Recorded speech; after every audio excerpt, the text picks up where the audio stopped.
Excalibur, Chris Jericho, Taz, and Ricky Starks were on commentary, and opening things up, Bryan Danielson and Eddie Kingston in the semifinals of the world title eliminator, winner going to Full Gear in the finals. And Kingston, dude, this guy just walked out.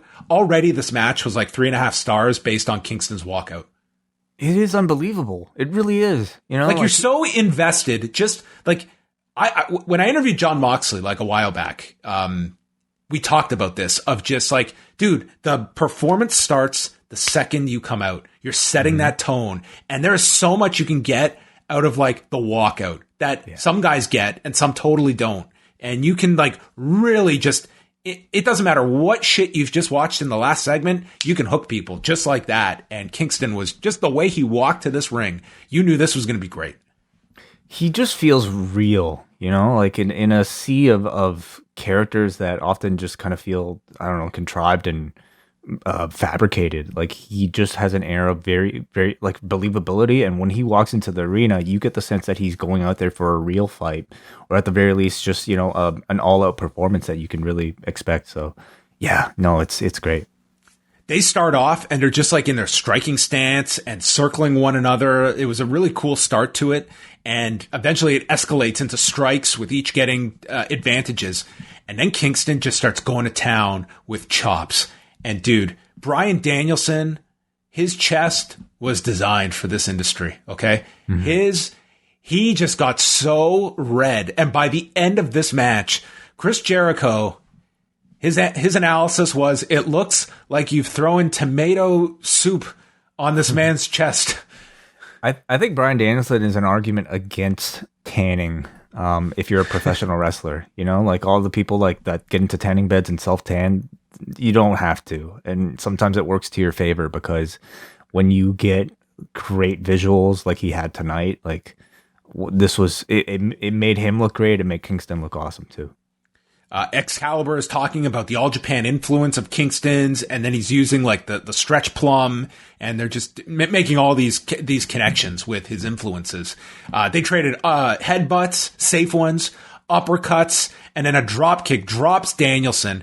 They go through the picture-in-picture. Danielson is off the apron, but gets caught with a forearm to the neck, followed by a Saito suplex as he's working on the neck. This is where Kingston uses the stretch plum, and Danielson gets to the rope. And finally, Danielson gets some offense in with this belly-to-back off the top turnbuckle. And he's lighting up Kingston with kicks, finishes him with one to the head, and as he sets up for the Busaiku knee, Kingston collapses. It was a great moment in the match, and Bryan Danielson takes absolutely no pity on this guy. He just destroys him with elbows, goes with a Fujiwara armbar, but Kingston gets just this one bit of rest by connecting with a DDT, and the crowd goes nuts because he's still in this. They blast each other with shots, ending with the Hurricane, and the crowd is on their feet. They're giving them a standing ovation. And then Eddie Kingston, like Chael Sonnen, who was winning that fight, and he just walks over, boom, triangle from Anderson Danielson here, who locks on the triangle. He's delivering elbows, and Kingston knows he's going out. He just puts the middle finger up, and he goes out at 16 minutes and 23 seconds. This was incredible. Great match, incredible atmosphere, and a fantastic finish. Best match of the tournament thus far, and I think that might have been expected going into it. I think I put this ahead of Pac and Andrade last week. I thought this was better. Wow, okay. I love this match. Like, they're both very high level, but man, I just thought this was terrific. Pac and Andrade was great, but I definitely have more connection to these characters and maybe, you know, the outcome of this one than I did for that. You know, it was a match that made Eddie Kingston a bigger star even in defeat. I think it's incredibly rare that you have Bryan Danielson go up against a bigger babyface than him.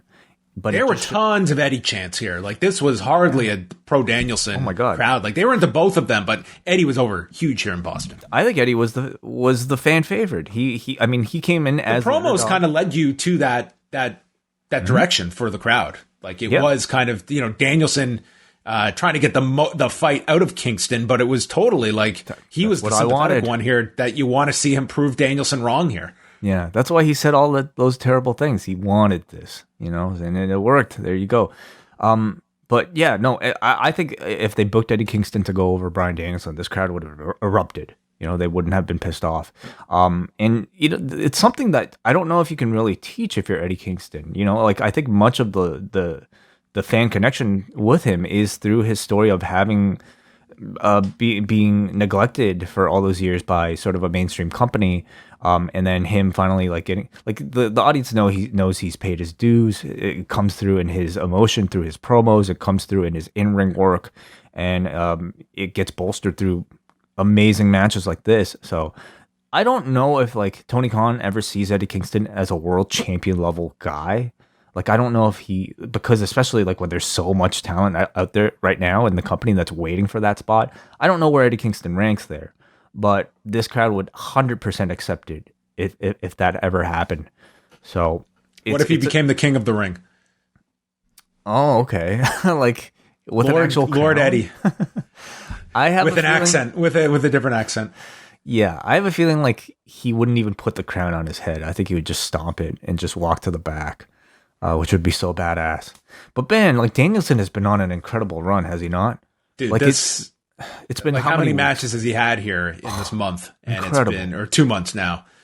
Yeah, he's having the best matches he's had in over a decade, and he's not even been in this company for 2 months. You know, he has not won any match twice with the same in the same way. Has he?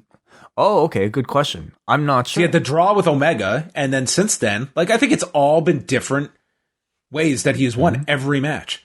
Yeah. I mean, primarily through various forms of submissions, and I love that. By the time he gets on pay-per-view with a big match, and you see like him do any sort of submission, I mean, this crowd will immediately connect with it.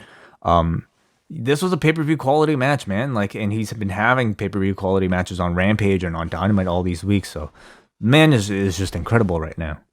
So, is it going to be Danielson and Moxley or Danielson against Orange Cassidy? We'll see. Who knows?